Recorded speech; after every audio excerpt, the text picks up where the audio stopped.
GFIEMS TV.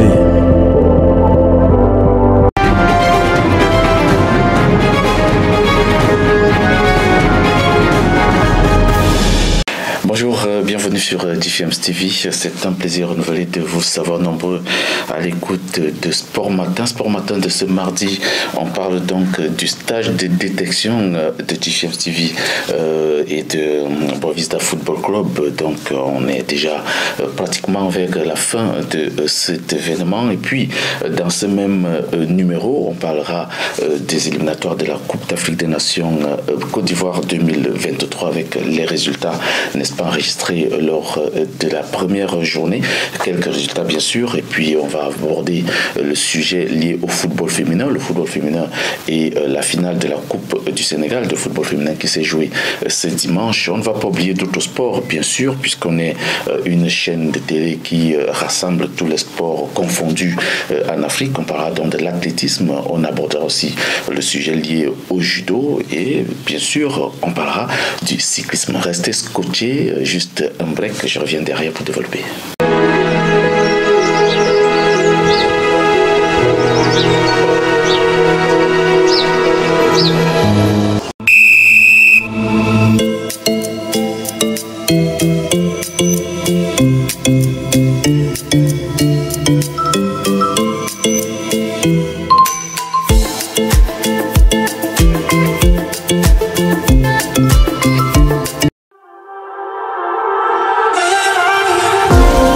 GFIEMS TV. Merci donc d'être nombreux à l'écoute de cette édition de Sport Matin. Nous commençons tout de suite et maintenant par notre stage de détection d'IFIEMS Group et Boavista Football Club, sans oublier les partenaires Young Sport Academy ou encore Clube Desportivo Sobrado.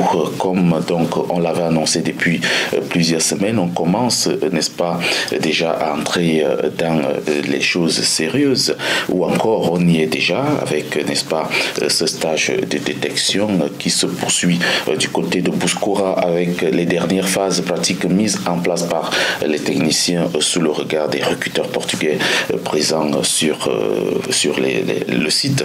Il faut donc noter que les acteurs se donnent à 100% et essayent de s'appliquer malgré l'adversité. Nous avons arraché quelques mots de Thiago Silva Luis. Il est recruteur et président de YouSport Academy. Bon, merci.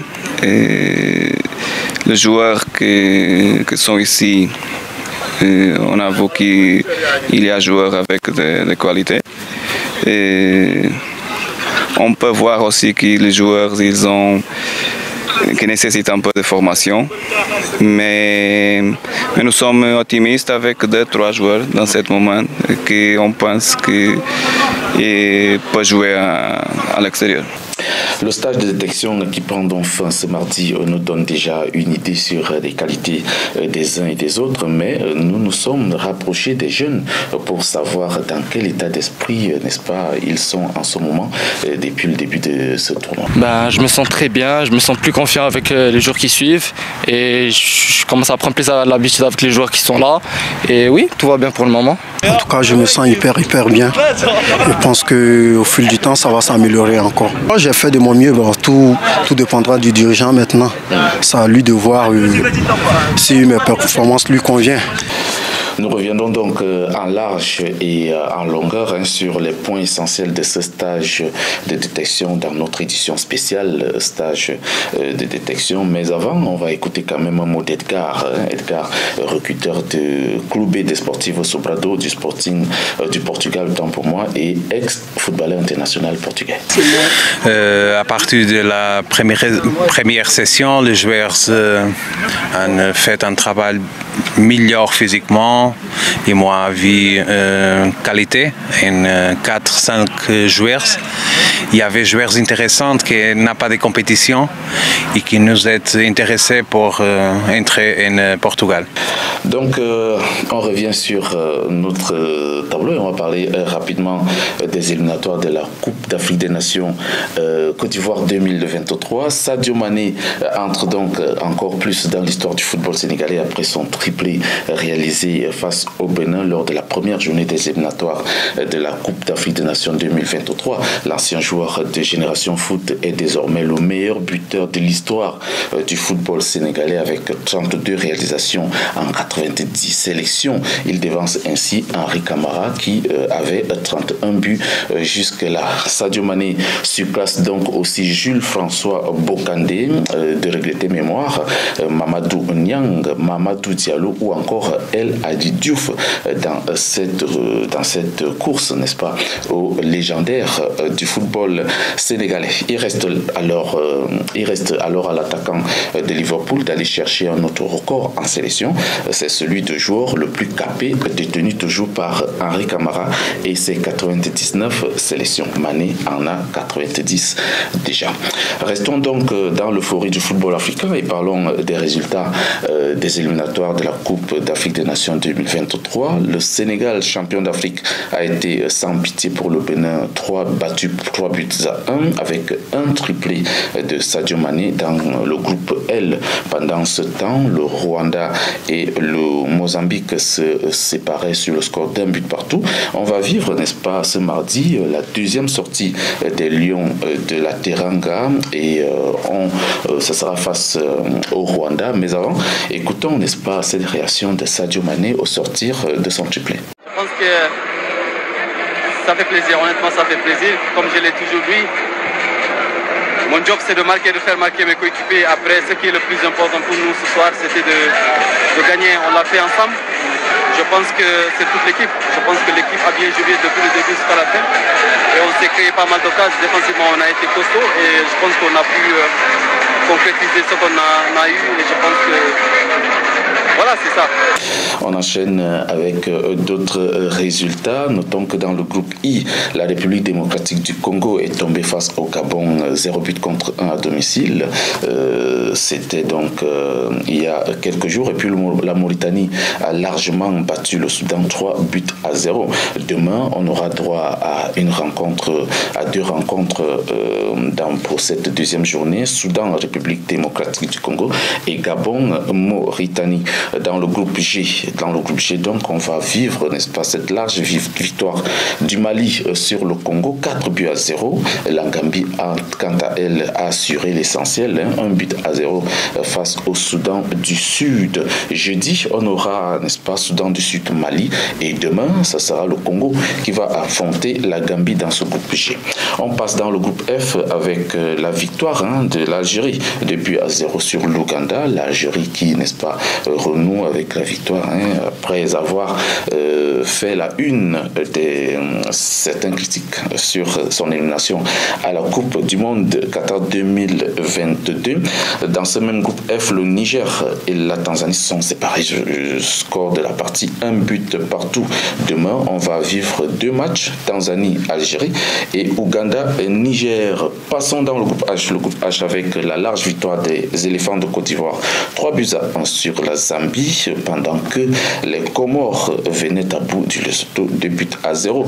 Jeudi, la Côte d'Ivoire se déplace au Lesotho et la Zambie reçoit les Comores. On va parler du groupe J avec la large victoire de la Tunisie 4 à 0 sur la Guinée équatoriale.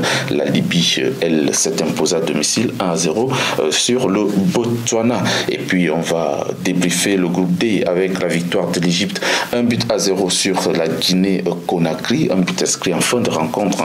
Et pendant ce temps, on vivait, n'est-ce pas, la victoire à domicile du Malawi sur l'Éthiopie, 2 buts à 1.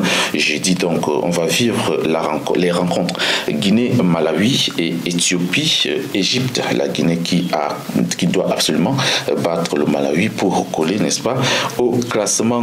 Dans le groupe E avec le match nul de Madagascar et de l'Angola, 1 but partout, pendant que la République centrafricaine et le Ghana se séparaient également sur ce même score score de 1 but partout. Là, c'était la deuxième journée dans ce groupe E. Notons que lors de la première journée, l'Angola avait battu la République centrafricaine 2 buts à 1, pendant que le Ghana faisait de Madagascar une bouchée 3 buts à 0.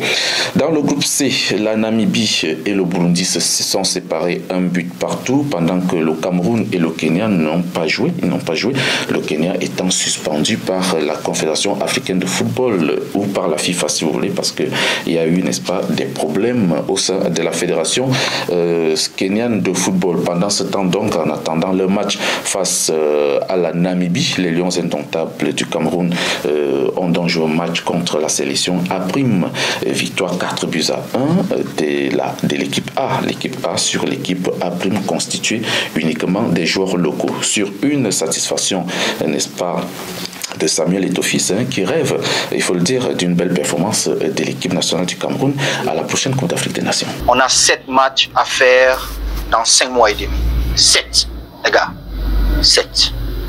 Et il n'y aura pas de sentiments. Il n'y aura pas d'amis chez le sélectionneur. On n'a pas d'amis. On a une équipe de football. Et dans l'équipe de football, c'est ceux qui méritent. Croyez-moi, entre le sélectionneur et moi, 4 Coupes du Monde, 4 Coupes du Monde. Et on connaît les problèmes de cette maison. Il a tout mon soutien. Ça veut dire, ce qu'il va me dire, j'assume. Ce que le sélectionneur me dit, j'assume. Et je suis le seul à avoir la signature jusqu'à preuve de contraire. On va au Qatar pour gagner. Ça change. Avant donc de poursuivre avec ce football africain et d'autres sujets, je vous invite, n'est-ce pas, à marquer une pause de publicité et je reviens derrière.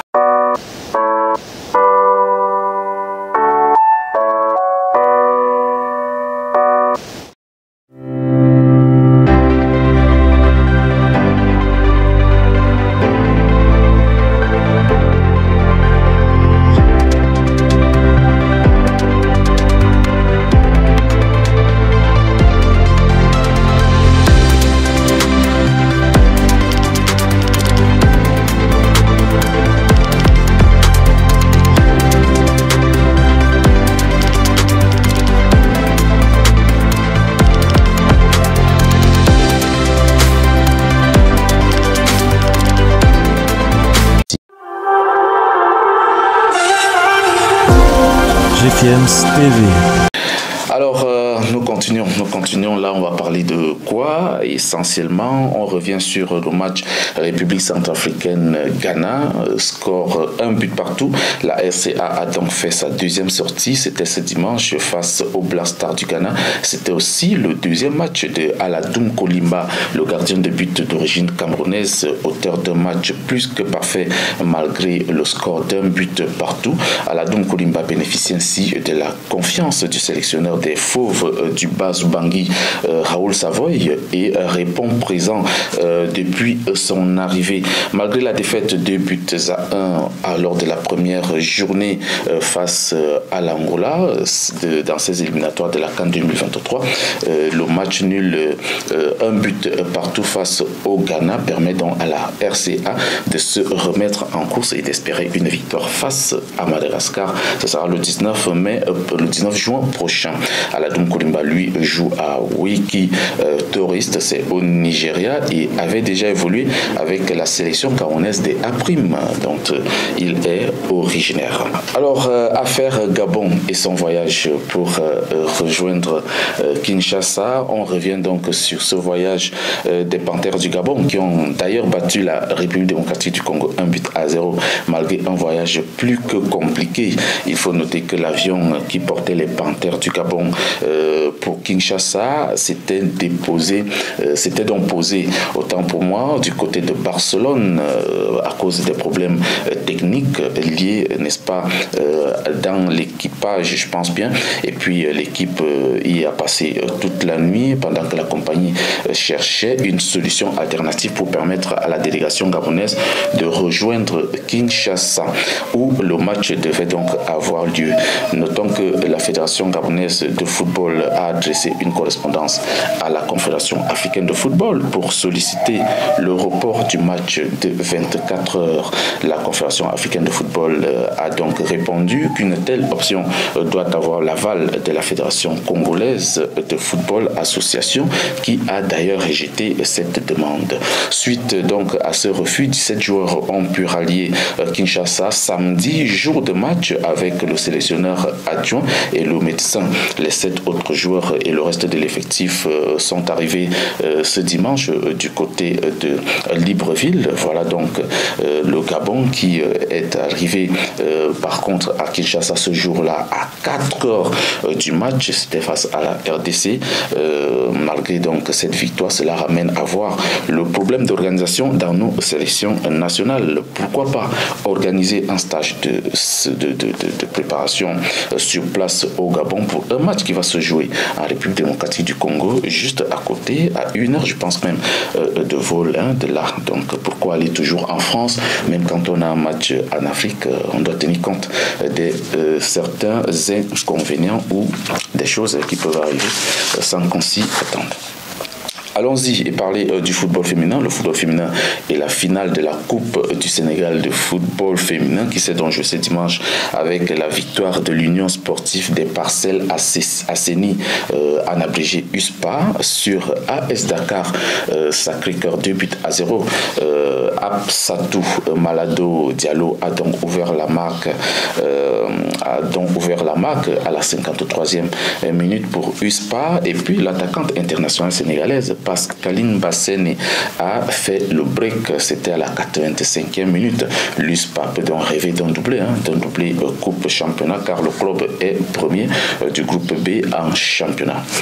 Passons dans une autre discipline et parlons du judo. Le judo et la judoka tunisienne Nihel Chekrou qui s'est donc distinguée, c'était ce dimanche, en remportant la médaille d'argent au Grand Prix de Géorgie de judo dans sa catégorie de plus de 78 kg. C'est en s'inclinant en finale face à la Française Julia Touloufoy dans un duel très très âpre, il faut le noter pour ceux qui ont suivi ce combat. Nihel Chekrou avait d'ailleurs déjà battu la Kazakh Kamila Berlikash en quart de finale, puis a éliminé en demi-finale la Française Léa Fontaine.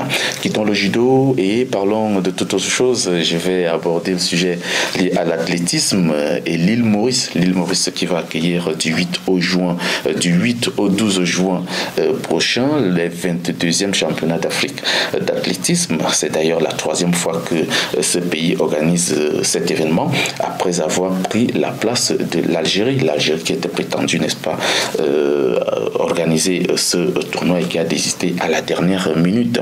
À l'exception donc de Sao Tomé et Principe, tous les pays du continent africains ont donc signifié leur intention de participer à ces championnats d'Afrique. Alors, environ 500 athlètes sont attendus, mais on note déjà les forfaits des Namibiennes. Les sprinteuses namibiennes, Christine Mbouma, qui était donc d'ailleurs très très attendue comme une attraction, et puis Béatrice Masilingi qui sont d'ailleurs blessés.